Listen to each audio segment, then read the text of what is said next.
Hey, what's up, everybody? Jimmy Smith doing a little side video about the open scoring. Some people asked me about it. I called an Invicta show last Friday where they did open scoring in Kansas for the first time, and people want to know how it went. I thought it went great. Oh, and I put up a new background. People were complaining about the background. So I went through my Fight Quest box and got a bunch of stuff out. That's the original gi from Korea that I wore. Those are the shorts I got in Mexico City. Let's say El Martillo on them, the old jiu-jitsu medals and stuff. And there is my ratty old purple belt and the sword they gave me in the Philippines.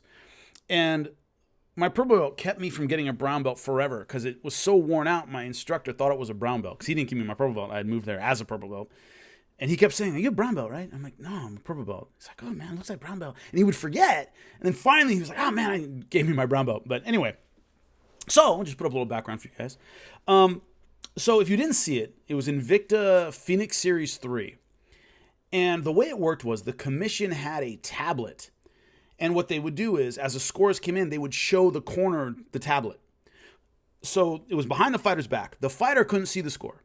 So it was up to the corner to tell the fighter what the score was, or not tell them, depending on, certain fighters fall apart when you tell them they're losing. So it's up to the corner whether or not to tell the fighter, and up to the fighter whether they want to know, I imagine.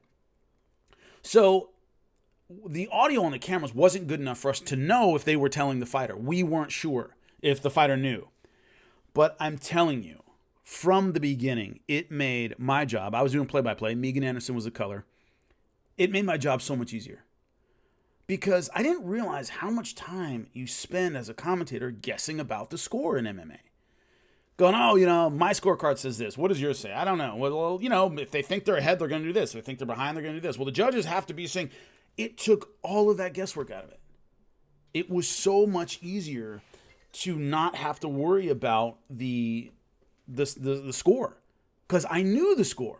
There was no more guesswork in it. There was no more speculation, and you spend so much time doing that in MMA, and I didn't notice that until it wasn't a factor. So the way it worked, they showed the corner of the score, and then the production put the score on the screen right after the opening bell. So we were able to talk about the fight in real terms. So-and-so is behind. They need to do this. They need to do that. They didn't win this. They didn't win that. We weren't speculating. And the criticism or the worry coming into this is that in a long fight, the winner will stall if they know the score. Or fans won't be interested and kind of tune out if the score's too far ahead. That didn't happen. Most of the Phoenix Series fights, are one round. So the scorecards didn't matter for most of the night. Two fights, one was a 3-rounder, the tournament final, and one was a title fight. It was 5 rounds. Neither time did the winner back off. The championship fight, Yulia Stoliarenko and Lisa Verzosa, was the bloodiest women's fight I've ever called in my life. Lisa got cut here, and it looked like someone tried to carve her eye out of her face.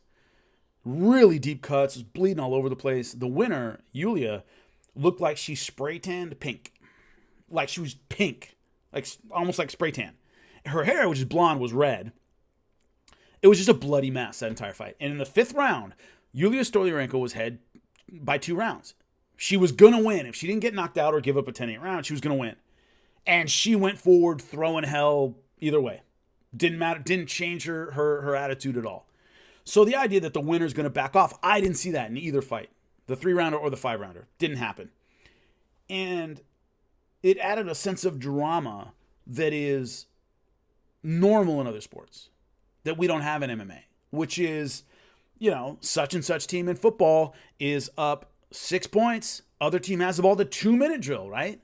One of the greatest things in sports, the 2-minute drill. You got 2 minutes to score a touchdown or it's go home.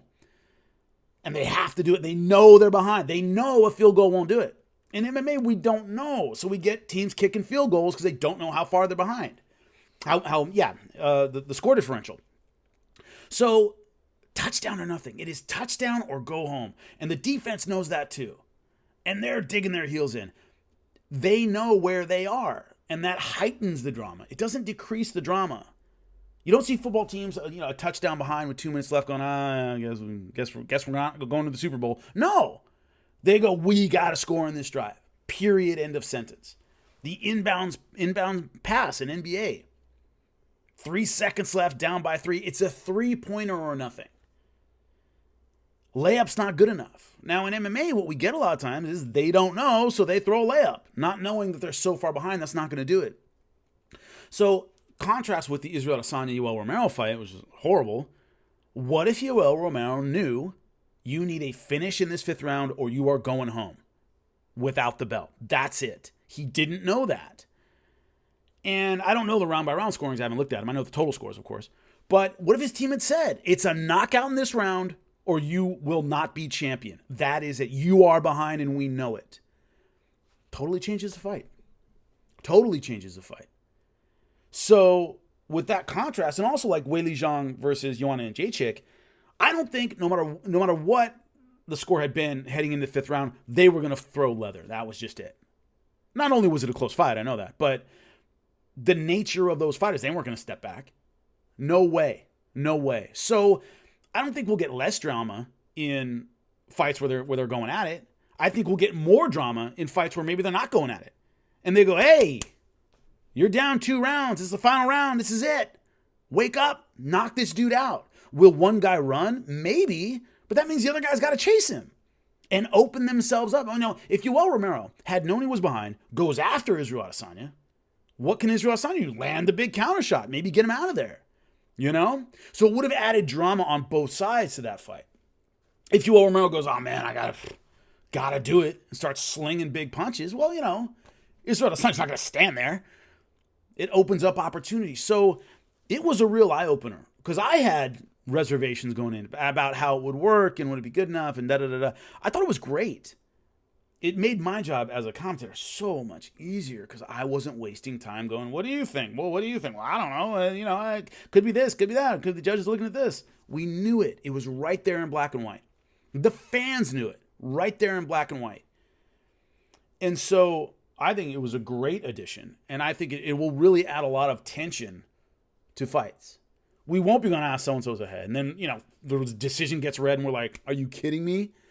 I don't believe that. Well, the fighter can sit there and go, well, I didn't know that,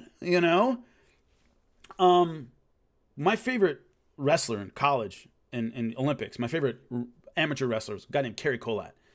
And undefeated all through high school, wrestled at Penn State and Lock Haven, won 2 national titles. And there's a great documentary about him on Flow Wrestling. And they used to have this system in wrestling where, say you won a match 6-7, and they could rescore the match later under protest. So the other team protests. They rescored the match and they call you and go, you lost. And Cary Cole says in the documentary, he goes, if I had known I was, I would have wrestled differently. I thought I was ahead. I was looking at the score. And, so they changed the rules because of Cary Cole. He got screwed like 3 times. You guys have to know the history of Cary Cole. He got screwed in big tournaments. And they changed the rule so that if they protest, you then re-wrestle the match rather than just assigning a different winner. But it's a similar kind of deal. I didn't know how hard I had to wrestle. I looked at the score, I was ahead. I didn't know you guys would go back and change your minds. It's the same kind of thing without a scoring system that's open and public in MMA. What'll you do? You wrestle or fight as hard as you think you need to fight.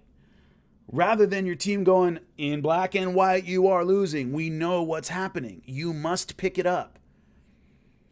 And that tension that exists in other sports in those situations and is guesswork in MMA. Plenty of times we've had fights, or I've called fights, or I've seen fights that I thought were tied going into the final round. So there was a lot of tension drama, but I'm guessing. I don't know. Maybe that one fighter doesn't need to fight at all. I'm not sure.